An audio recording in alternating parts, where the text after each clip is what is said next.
Hey friends, hey learners, hey guys, it's me Manya from Adorable Learning from Addiction of Learning, Addicts Learn।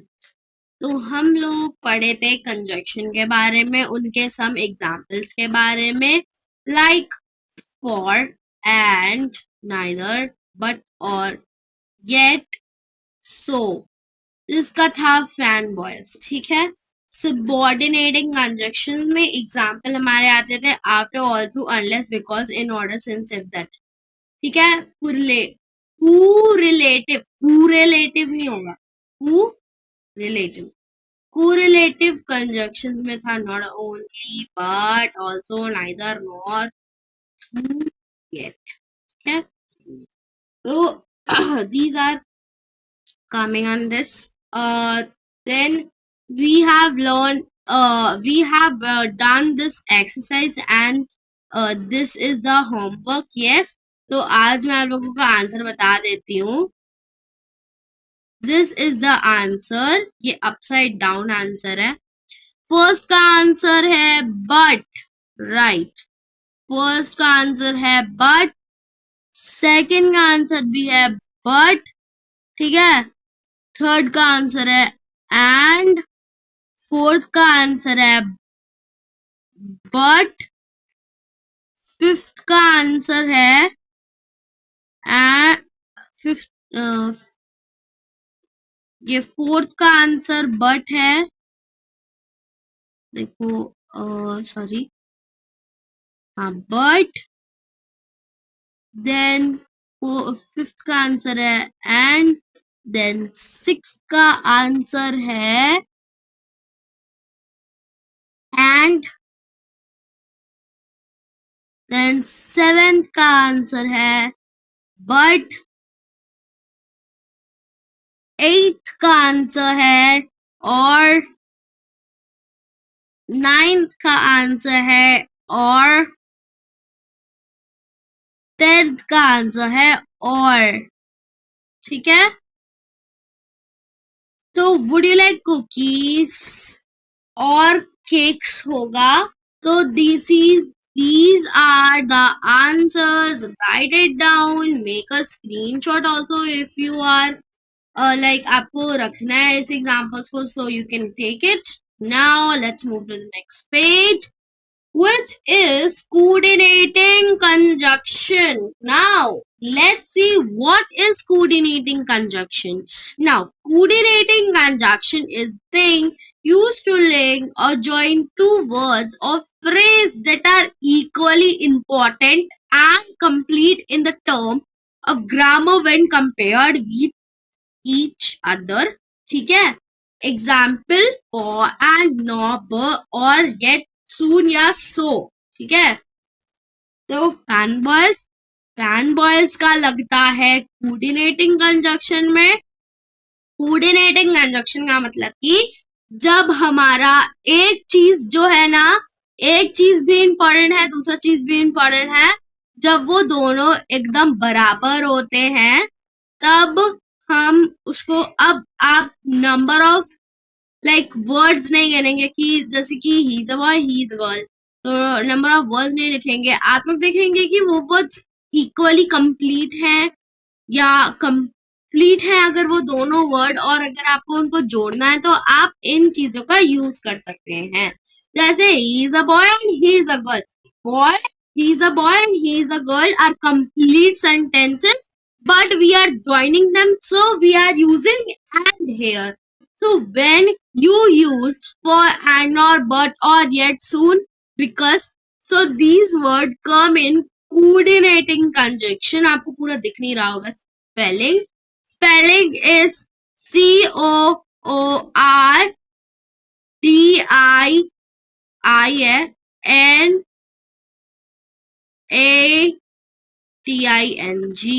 this is the spelling coordinating conjunction, okay। So these are the examples। और जब दो चीज equal है उनको joint करना है, we can use these examples। One trick, fanboys, learn this now।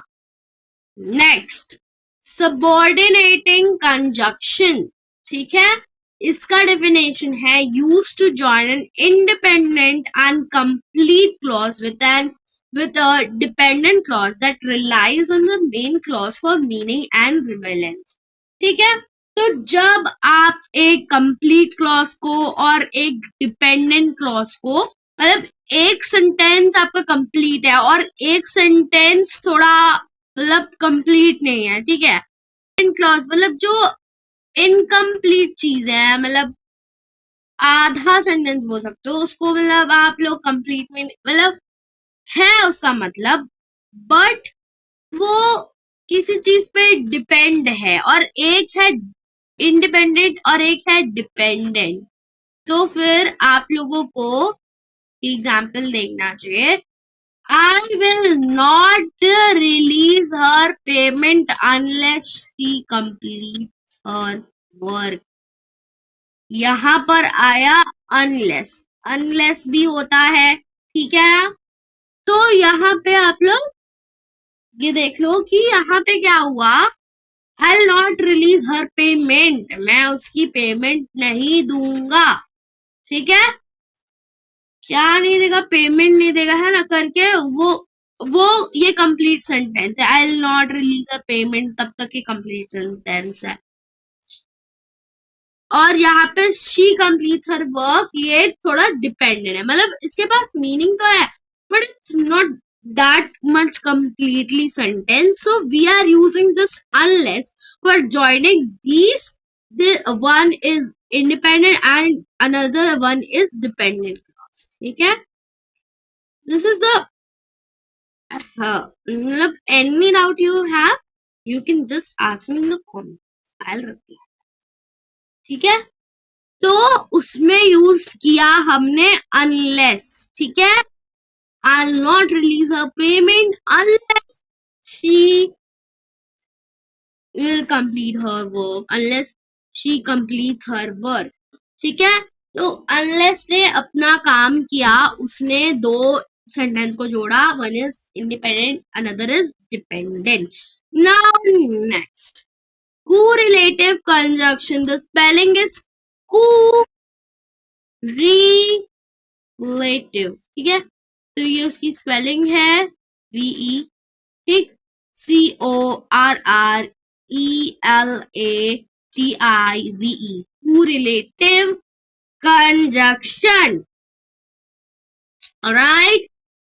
They are pairs of conjunction used in a sentence to join different words or a group of words in a sentence, ठीक है। तो जब थोड़ा group type बन जाता है अपना, like boat and, ये अगर दोनों एक सेंटेंस में यूज हो रहे हैं, आइदर और अगर ये दोनों एक सेंटेंस में यूज हो रहे हैं, जस्ट एज अगर ये दोनों हो रहे हैं, नाइदर नॉर, ठीक है, ना ही ये और ना ही वो, ठीक है।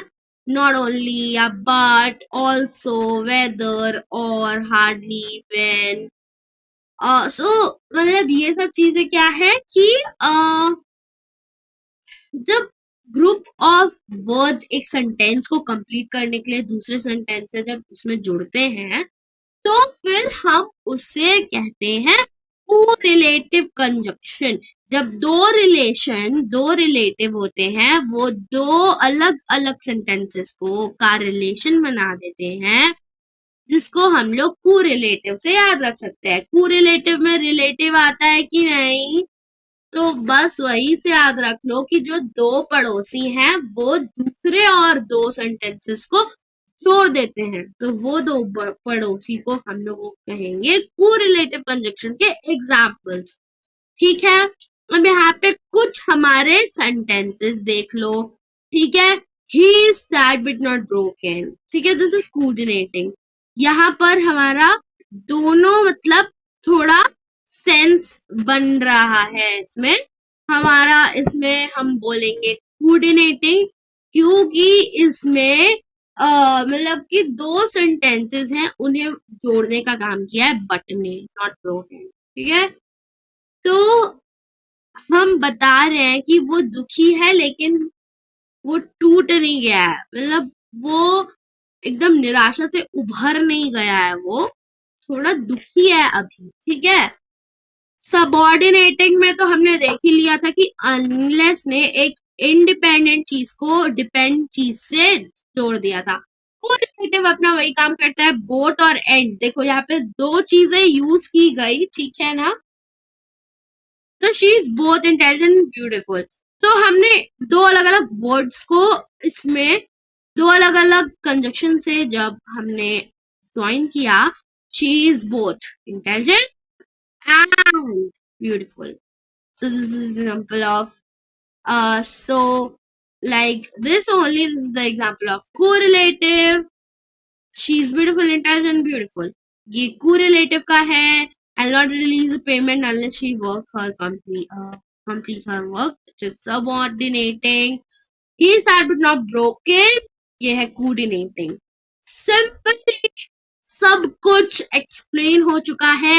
Any doubt, just ask me in comments. And तो मैं एक एक्सरसाइज भेजूंगी जिसमें कोऑर्डिनेटिंग, सबऑर्डिनेटिंग, कोरिलेटिव, उसमें अलग अलग क्वेश्चन रहेंगे जिसके बेसिस पे कुछ में कोऑर्डिनेटिंग ऐड होगा, किसी में सबऑर्डिनेटिंग, तो किसी में कोरिलेटिव। और लोगों को ध्यान रखना है, डेफिनेशंस याद रखने हैं, क्विक रिवाइज ना, quick revise of these things, ठीक है। कोऑर्डिनेटिंग का काम होता है जो दो वर्ड या फ्रेजेस को इक्वली इंपॉर्टेंट समझता है और जब वो एक दूसरे से कंपेयर किए जाते हैं तो फिर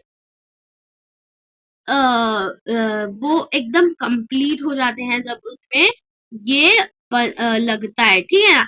जब ये उनमें लगता है तो फिर वो पूरे ही कंप्लीट हो जाते हैं। वो ऐसे कंप्लीट रहता है लेकिन वो पूरे कंप्लीट हो जाते हैं जब उनमें ये लग जाता है कोऑर्डिनेटिंग।